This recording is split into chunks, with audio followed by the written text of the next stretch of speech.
परमात्मा जब प्रथम बार यहां आए और यहां हाहाकार मच चुकी थी, क्योंकि यहां तो दुख ही दुख है। बेशक सतयुग भी क्यों ना हो, मृत्यु तो वहां भी थी, वृद्ध अवस्था भी थी। वृद्ध अवस्था और मृत्यु इस प्राणी के लिए सबसे बड़ा कहर है। और ये दोनों कंपलसरी क्यों गए, एकाध बेशक बीच में अचानक मर जाए, लेकिन वो मृत्यु अच्छा नहीं मानता कोई भी। और बुढ़ापे में मृत्यु कोई बड़ी बुरी सी नहीं लगती। तो एक कंपलसरी है बुढ़ापा भी और मृत्यु भी, और दोनों महादुख। तो परमात्मा जब वहां से आए कि ये बहुत दुखी हो लिए हैं, अब इनकी अकल ठिकाने आगी होगी, इनको सच्चाई बताऊंगा, यथार्थ ज्ञान दूंगा।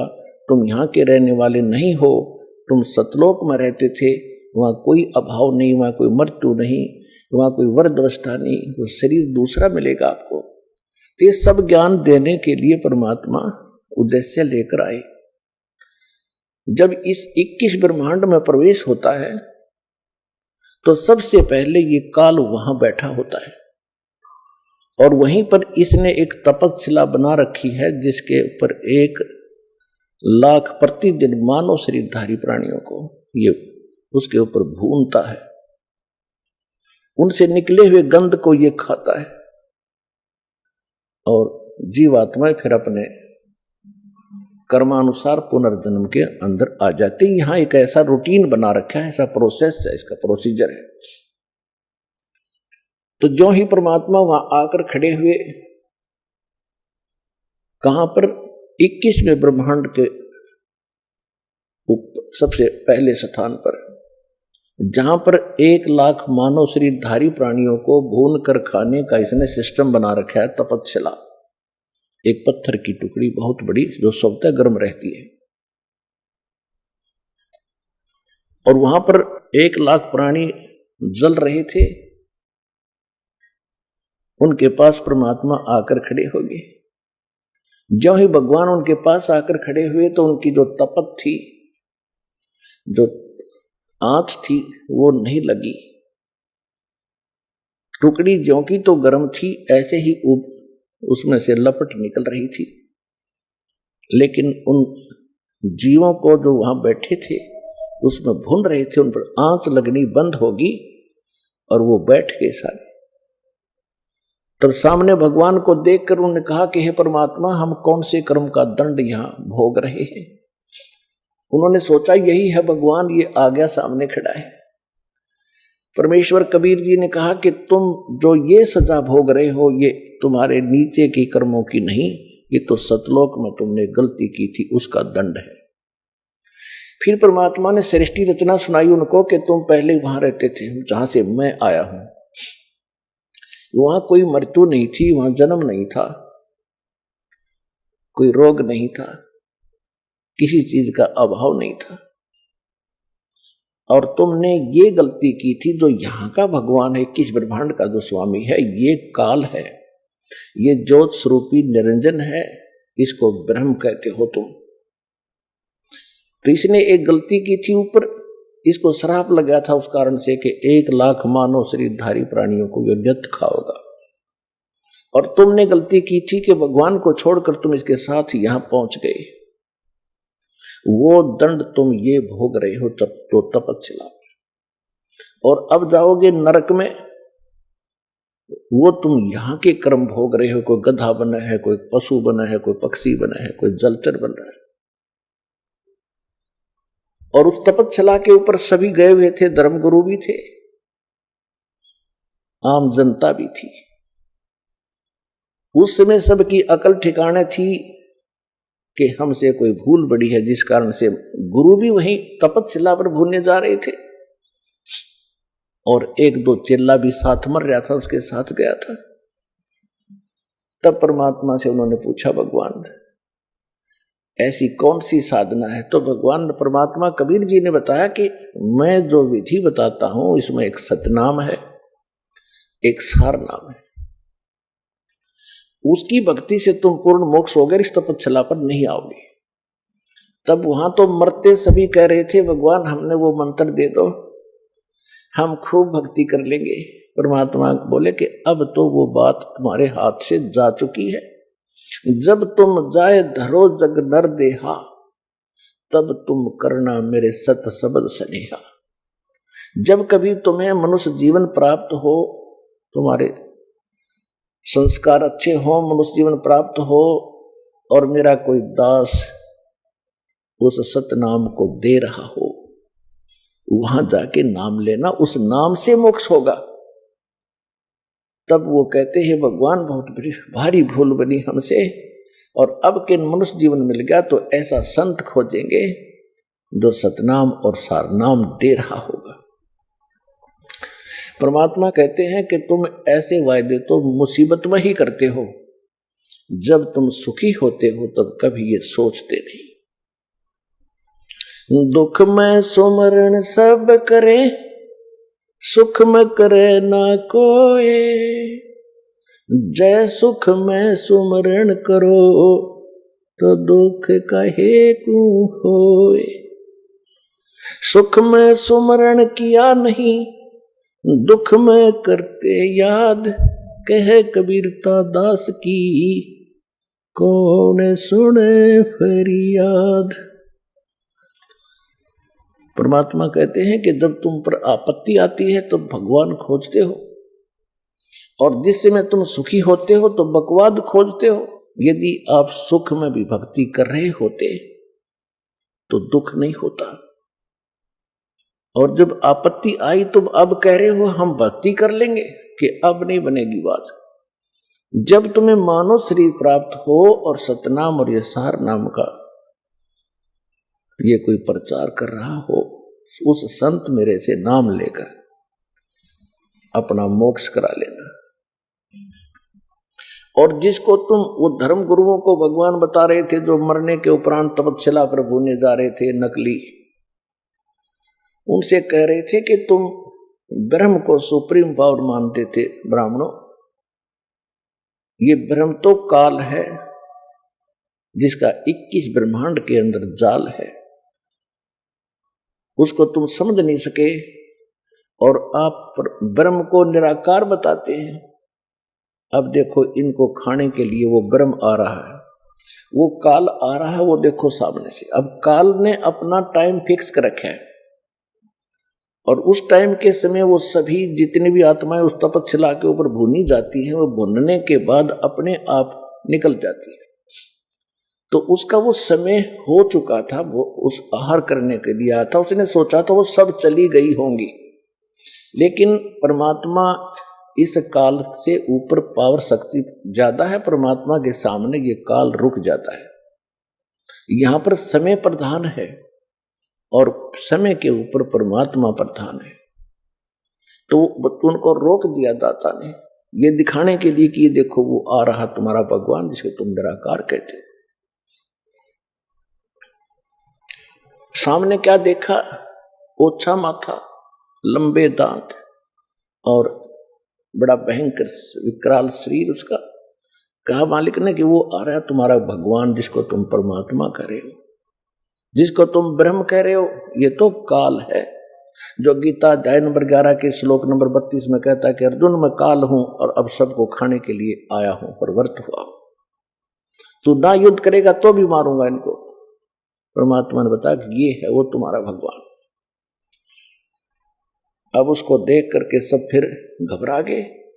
परमात्मा बोले तुम जाओ यहां से। वो सभी उड़ा दिए वहां से। वो आगे जहां उन्होंने जाना था, धर्मराज के दरबार में आते हैं, वहां उनका अकाउंट तैयार मिलता है, किसने कौन सी जोनी में जाना है, स्वर्ग जाना है, नरक जाना है, या फिर पशु पक्षी बनना है, वो अलग से दंड है। इतने में वो काल भगवान वहां आकर खड़ा हो गया मालिक के निकट। उस समय परमात्मा ने अपना रूप जो था, अपने लड़के जोगजीत जो सतलोक के अंदर परमात्मा ने सबसे पहले 16 पुत्र उत्पन्न किए थे वचन से, उनमें से एक जोगजीत भी है। उस जोगजीत के रूप में परमात्मा वहां खड़े थे। सामने से वो सरपुरुष जिसको ब्रह्म कहते हैं काल, वो आ रहा था। जब उसने देखा काल ने कि ये जोगजीत कैसे आ गया, उसको ये मालूम था कि परमात्मा का कोई संदेश लेकर आया है ये, क्योंकि अधिकतर परमात्मा उन्हीं को इसके पास भेजते थे जब ये सतलोक में था। तो सबसे पहले काल भगवान ने ब्रह्म ने पूछा कि जोगजी तू यहां किस लिए आया? कोई पिताजी का आदेश है मुझे सुना, उसके बाद फिर मैं तुझे जान से मारूंगा, तुझे ऐसा कूटूंगा तू याद रखेगा। तूने मेरे को सतलोक से निकाला था, मैंने तेरे सामने हाथ भी जोड़े थे, तूने मेरी एक नहीं सुनी थी। और पहले तो मुझे आदेश बता, कोई परमात्मा का लेकर आया है, तो उसके बाद फिर तो होले होशियार।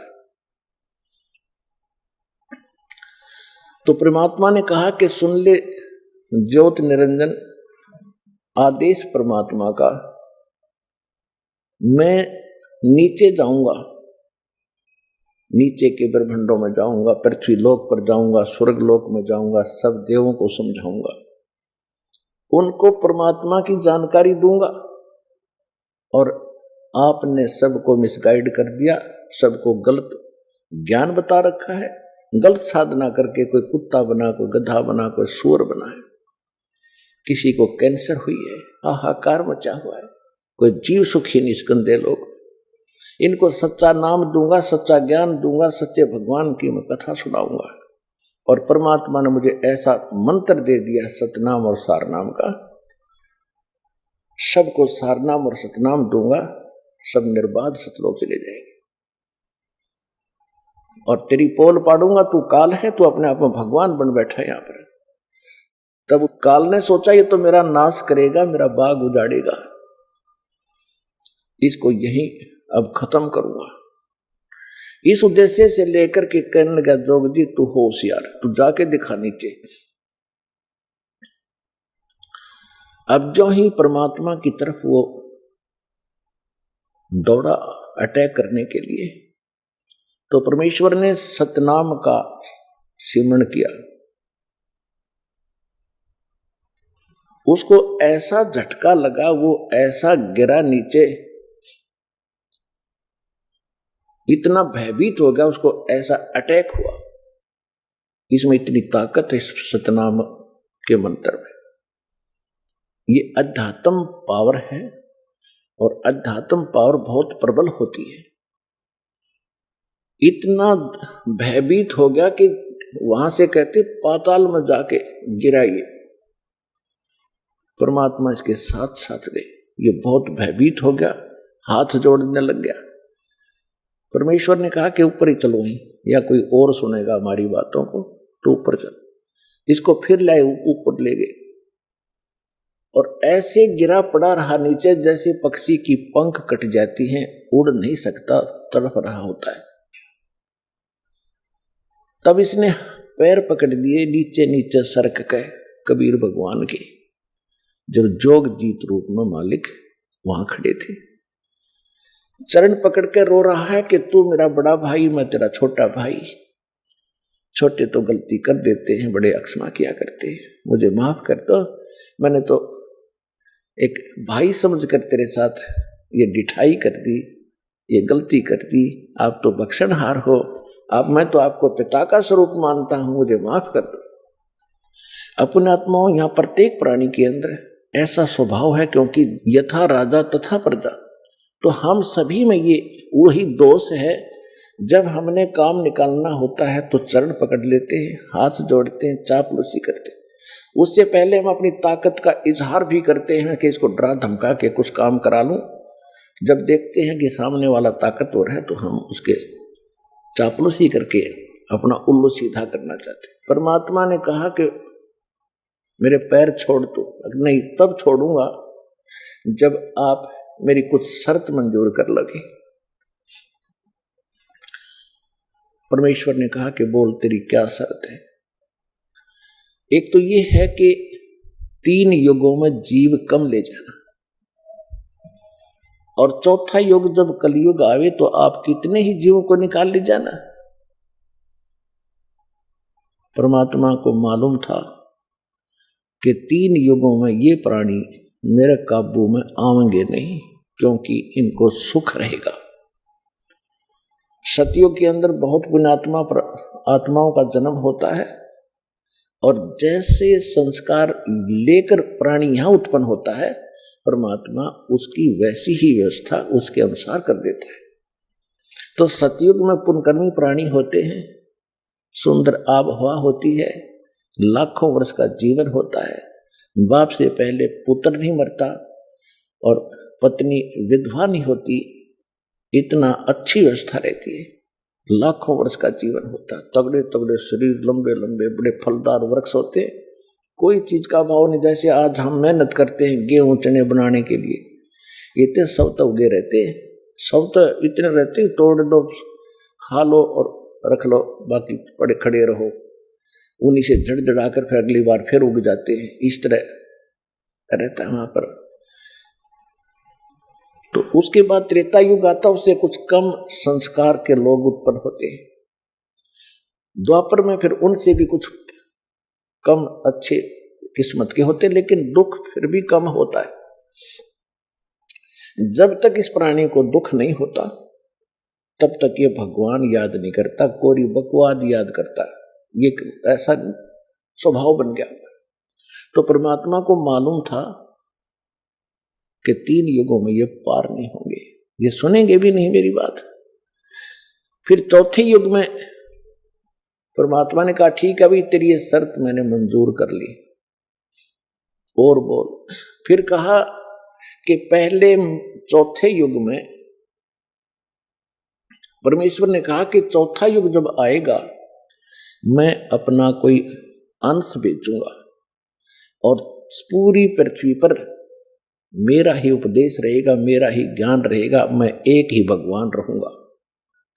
तब इसने सोचा यह तो बात बिगाड़ेगा, तो काल ने कहा कि एक शर्त मेरी और है भगवान, कि पहले मेरे प्रचारक जावें, आपका बाद में आवे। परमात्मा बोले चल ठीक है, ये भी तेरी स्वीकार कर ली। इसने इस प्रकार कई शर्त परमात्मा से रखी, दाता ने इसकी वो सब स्वीकार कर ली। तीसरी शर्त यह रखी थी कि आप जोर जबरदस्ती ना करना भगवान, नीचे जाओ तो जोर जबरदस्ती करके उनको दीक्षा ना देना, आप अपना ज्ञान देना, आपके ज्ञान को कोई स्वीकार करे तो वो आपका हो, आपके ज्ञान को स्वीकार ना करे वो मेरा हो। ये तो मालिक को पता था कि जब तक इनको ज्ञान ही नहीं होगा तो ये मेरे कैसे हो सकते।